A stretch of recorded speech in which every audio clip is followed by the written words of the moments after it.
પ્રકરણ 18 અંતિમ પ્રયાસ. વિદ્યાર્થી મિત્રો, મહાભારત એ ઋષિ વેદવ્યાસે લખેલું મહાકાવ્ય છે, જેની ગણના સ્મૃતિ ગ્રંથોમાં કરવામાં આવે છે. મહાભારત ભારતીય સંસ્કૃતિની સૌથી પ્રસિદ્ધ કથા છે. આ ગ્રંથમાં 18 પર્વો છે. મહાભારતના ઉદ્યોગ પર્વમાં કુરુક્ષેત્રમાં થનાર યુદ્ધ પહેલાની સ્થિતિનું વર્ણન આવે છે. ઉદ્યોગ પર્વમાં પાંડવો અને કૌરવોનું યુદ્ધ માટે સજ્જ થવું. ઉદ્યોગ પર્વ એ વેદવ્યાસ રચિત અને ગણેશ દ્વારા લિખિત મહાકાવ્ય મહાભારતનું 5મું પર્વ છે. ઉદ્યોગ પર્વ કુલ 10 ઉપવર્ગમાં વહેંચાયેલું છે. 10 પર્વમાં મળીને કુલ 196 અધ્યાય છે. ઉપપ્લવ્યમાં અજંપો હતો. આજનો સૂરજ જાણે અજંપો લઈને ઉગ્યો હતો. ગઈકાલે જ ધૃતરાષ્ટ્રનો સંદેશો લઈને આવેલો સંજય માત્ર યુદ્ધ ન કરવાની વાત જ કરી શક્યો. પાંડવોને એમનો ભાગ આપવાની કોઈ વાત એમાં ન હતી. કશું જ લીધા વિના યુદ્ધ ન કરવાની સુફિયાણી સલાહે યુધિષ્ઠિરને નિરાશ કર્યા હતા. સૌથી વધુ અજંપો કદાચ કૃષ્ણના નિવાસમાં હતો. પાંડવોના પક્ષે પણ યુદ્ધની તૈયારી થઈ ચૂકી હતી. એક ભયાનક યુદ્ધના મંડાણ થવાના હતા. પણ કૃષ્ણની આંખમાં યુદ્ધ પછીનું ચિત્ર હતું, અને એ એમને વિહવળ કરવા પૂરતું હતું. બંને પક્ષે જે અસ્ત્ર અને શસ્ત્રનો ઉપયોગ થશે તે સર્વનાશ તરફ લઈ જનારો હશે. બંને પક્ષના યોદ્ધાઓ તો જાણે મૃત્યુને મુઠ્ઠીમાં લઈને જ આવવાના હશે, પરંતુ તેમના બાળકો નિરાધાર થવાના અને વૃદ્ધોની સ્થિતિ બદતર થવાની. કોઈને રડનારું પણ બાકી રહેવાનું. આ ઉપરાંત યુદ્ધના સમાજ પર પડનારા પ્રભાવ અંગે પણ શ્રીકૃષ્ણ ચિંતિત હતા. તે ઝડપથી યુધિષ્ઠિરના નિવાસ તરફ ગયા. 5 ભાઈઓ ત્યાં અગાઉથી આવેલા હતા. કૃષ્ણને આવતા જોઈ યુધિષ્ઠિર આગળ આવ્યા અને કહ્યું, જનાર્દન, હવે તમે જ અમારું માર્ગદર્શન કરો. ગઈકાલે અમારા તાત શ્રી ધૃતરાષ્ટ્રનો સંદેશો આપે સાંભળ્યો. તેમની ઈચ્છા એવી છે કે અમને કશું જ ન મળે. અમે અન્યાયનો સ્વીકાર કરી લઈએ, પરંતુ યુદ્ધના માર્ગથી દૂર રહીએ. ભીમથી ન રહેવાયું. તાત શ્રી ફક્ત દુર્યોધન અને કૌરવોને પોતાના પુત્રો ગણે છે. આપણે એમના માટે પારકા છીએ.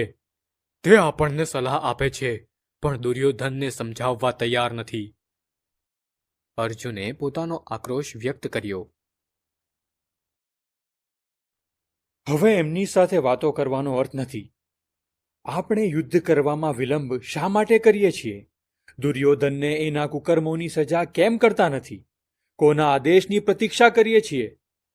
સહદેવ પણ કંઈક કહેવા ઈચ્છતો હતો, પણ યુધિષ્ઠિરે અટકાવતા કહ્યું, જુઓ, મને લાગે છે કે કેશવ રાતભર ઊંઘી શક્યા નથી.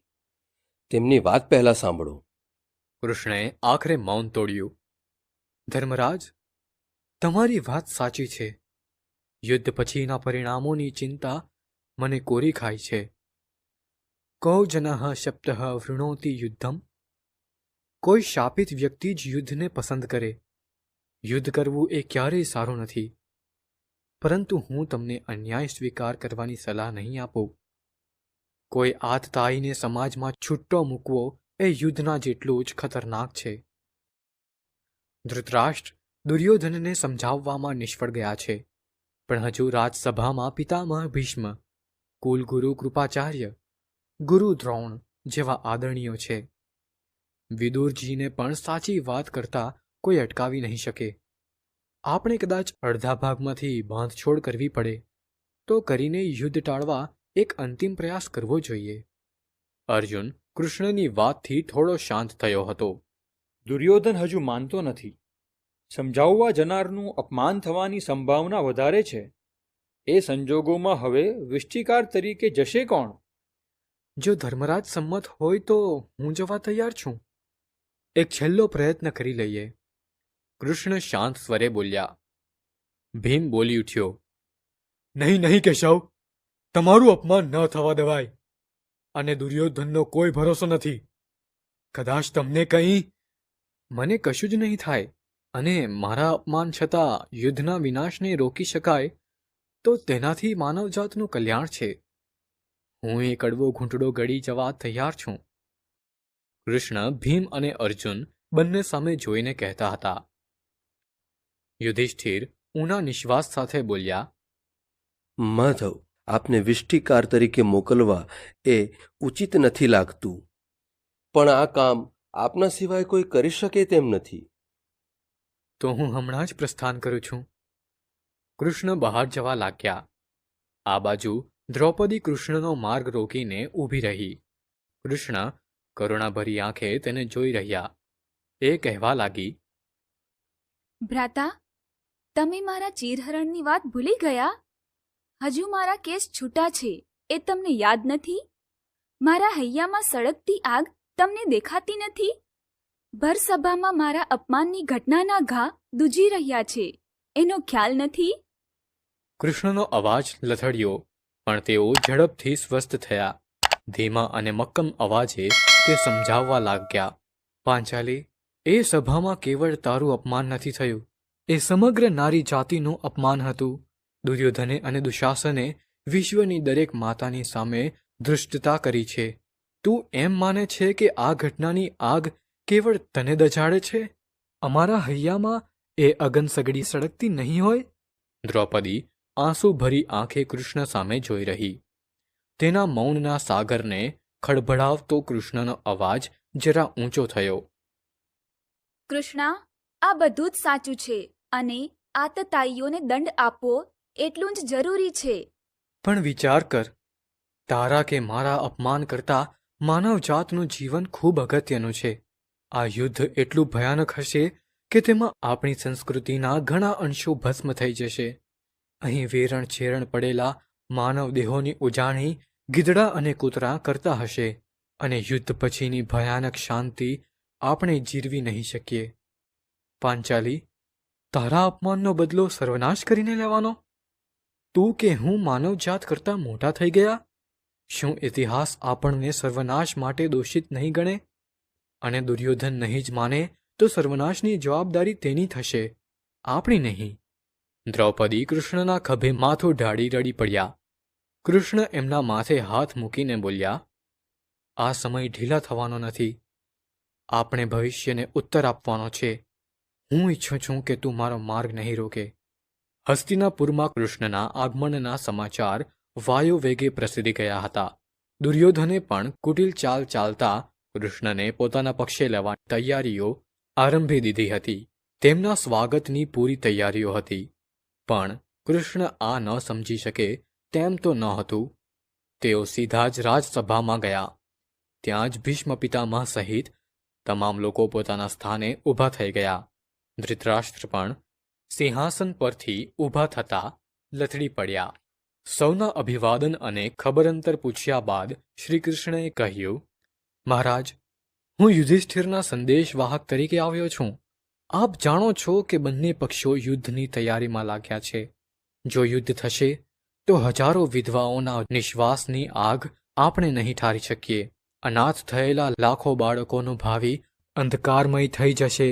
ભારત વર્ષના મહારથીઓ નહીં રહે તો બાકી રહેલા નબળા હાથ પ્રજાનું રક્ષણ કરી શકશે ખરા? એ બધા કરતાં યુદ્ધ ન થાય તે માનવ માત્રના હિતમાં છે.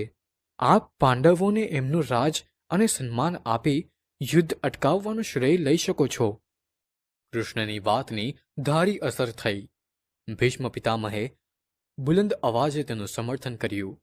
ધૃતરાષ્ટ્ર દુર્યોધનની જીત સામે લાચાર હોવાથી નતમસ્તક બેસી રહ્યા. એમનાથી કોઈ વચન ન અપાઈ જાય તે માટે દુર્યોધન ઝડપથી આગળ આવીને કહેવા લાગ્યો, વાસુદેવ, તમે પણ અન્યાયની વાત કરો છો. આ ભૂમિ મેં જીતેલી છે. દુશાસન, દુર્મુખ અને કર્ણ અટ્ટહાસ્ય કરી પાંડવો ભીખમાં રાજ્ય માંગે છે એમ કહેવા લાગ્યા. આમ છતાં કૃષ્ણ યુદ્ધ અટકાવવા પ્રયત્નશીલ હતા. તેમણે પ્રસ્તાવ મૂક્યો, મહારાજ, ભારત ભૂમિને રક્તરંજિત થતી બચાવવા હું તમને વિનંતી કરું છું. હું પાંડવોને બાંધછોડ કરવા સમજાવી શકું છું. જો તેમને રાજ્યમાંથી છેવટે 5 નગર આપવાની તમે આજ્ઞા આપો. ધૃતરાષ્ટ્રના ચહેરા ઉપર પ્રસન્નતા જોવા મળી. ભીષ્મ પિતામહ પણ ધૃતરાષ્ટ્ર આ પ્રસ્તાવને જલ્દી સ્વીકારે તેમ ઈચ્છતા હતા. પરંતુ દુર્યોધનને આ વાત આગળ વધે તેમાં રસ ન હતો. તે ઘાંટો પાડીને કૃષ્ણને કહેવા લાગ્યો, તમે આ કાયરોના સંદેશવાહક બન્યા. તેમને 5 ગામ તો શું, તસું ભાર જમીન મળવાની નથી. કૃષ્ણના ધીર ગંભીર શબ્દો બહાર આવવા લાગ્યા. દુર્યોધન, તારી આ મૂર્ખતા ફક્ત તારા કુળ માટે ઘાતક બનવાની હોત તો મને વિષ્ટિ માટે આવવાનો વિચાર જ ન આવ્યો હોત. પણ હું ભારત વર્ષના ભવિષ્યની ચિંતા લઈને આવ્યો છું. એટલે જ મહારાજ ધૃતરાષ્ટ્ર અને પિતામહ ભીષ્મને આ દારૂણતા અટકાવવા વિનંતી કરું છું. તમારે મારી સાથે વાત કરવી પડશે, અને એ ભિક્ષુકોને હું કશું આપવા માંગતો નથી. દુર્યોધને પૂરી દૃષ્ટતા સાથે કહ્યું, મહારાજ ધૃતરાષ્ટ્ર, મારે કોઈ અવિવેકીની વાત સાંભળવાની નથી. મારે તો આપનો ઉત્તર જોઈએ. કૃષ્ણે સભાની સામે જોતા કહ્યું. પરંતુ ધૃતરાષ્ટ્ર નીચા માથે મૌન રાખીને જ બેઠા. અચાનક દુર્યોધન કૃષ્ણ તરફ ધસી ગયો. તારી આ હિંમત! મને અવિવેકી કહ્યો. એની સાથે કર્ણ અને દુશાસન ઊભા થયા. પણ આ દરેકને રોકવા કૃષ્ણની દ્રષ્ટિ પૂરતી હતી. ભીષ્મ પિતામહ અને વિદુરે દુર્યોધનની આ ધૃષ્ટતા અંગે નારાજગી વ્યક્ત કરી. તેને ધમકાવ્યો પણ ખરો. એ પાછો ચૂપચાપ પોતાની જગ્યા ઉપર બેસી ગયો. મહારાજ, નીતિની તમામ મર્યાદાઓ દુર્યોધન આજે ઓળંગી ગયો છે. વિવેક ભ્રષ્ટાણામ ભવતી સતમુખમ વિનિપાતઃ. વિવેક ચૂકે તેનું અધઃપતન નક્કી જ છે. વાસુદેવે કહ્યું તેમ કુળને બચાવવા જરૂર પડે દુર્યોધનનો ત્યાગ કરો. દુર્યોધન તીખી નજરે વિદુર સામે જોઈ રહ્યો. મહારાજ, આવનારા મહાવિનાશને રોકવાના છેલ્લા પ્રયત્ન રૂપે હું આવ્યો હતો. મને લાગે છે કે હવે આ યુદ્ધ રોકવું અસંભવ છે, અને તમારા કુળનો વિનાશ રોકવો એટલો જ મુશ્કેલ છે. દુર્યોધન સામેની તમારી વિવશતા દેખાઈ આવે છે. હવે અહીં ઊભા રહેવામાં સાર નથી એમ મને લાગે છે. કૃષ્ણ મક્કમ પગલે કુરુસભા છોડીને ચાલવા લાગ્યા. સારાંશ: આ કથા મહાભારતના યુદ્ધ પૂર્વના તણાવ અને સંકળાયેલા પ્રયાસોનું વર્ણન કરે છે. સંજય પાંડવોને યુદ્ધ ન કરવાની સલાહ આપીને આવ્યો હતો, પરંતુ તેમનો ભાગ નહીં આપવાની વાતે પાંડવો નિરાશ થયા હતા. કૃષ્ણને યુદ્ધ પછીનો વિનાશ ચિંતિત કરી રહ્યો હતો. પાંડવોના નાયકોએ યુદ્ધ માટે ઉતાવળ બતાવી, પરંતુ કૃષ્ણએ યુદ્ધ ટાળવાનો પ્રયાસ કરવા પાંડવોને સમજાવ્યા. તેઓ હસ્તિનાપુર પહોંચીને ધૃતરાષ્ટ્ર અને દુર્યોધનને યુદ્ધ ટાળવા વિનંતી કરે છે. તેમ છતાં દુર્યોધનના અહંકાર અને ધૃષ્ટતા થકી યુદ્ધ અનિવાર્ય બની ગયું. કૃષ્ણને લાગ્યું કે હવે યુદ્ધ ટાળવું અસંભવ છે. તેથી તેઓ કુરુસભા છોડીને ચાલ્યા ગયા. યુદ્ધ રોકવાના તમામ પ્રયત્નો નિષ્ફળ થયા. પછી શ્રી કૃષ્ણ એક વધારાનો પ્રયત્ન કરવાની વાત કરે છે. અહીં યુદ્ધ કોઈ રીતે કલ્યાણકારી હોતું નથી, તે વાત ભારપૂર્વક કહેવામાં આવી છે. વિષ્ટિકાર બનવું એ અઘરું કામ હોવા છતાં શ્રી કૃષ્ણ પોતે એ દાયિત્વ નિભાવે છે. તેમાં તેમના તેજસ્વી વ્યક્તિત્વની ઝલક પણ જોવા મળે છે.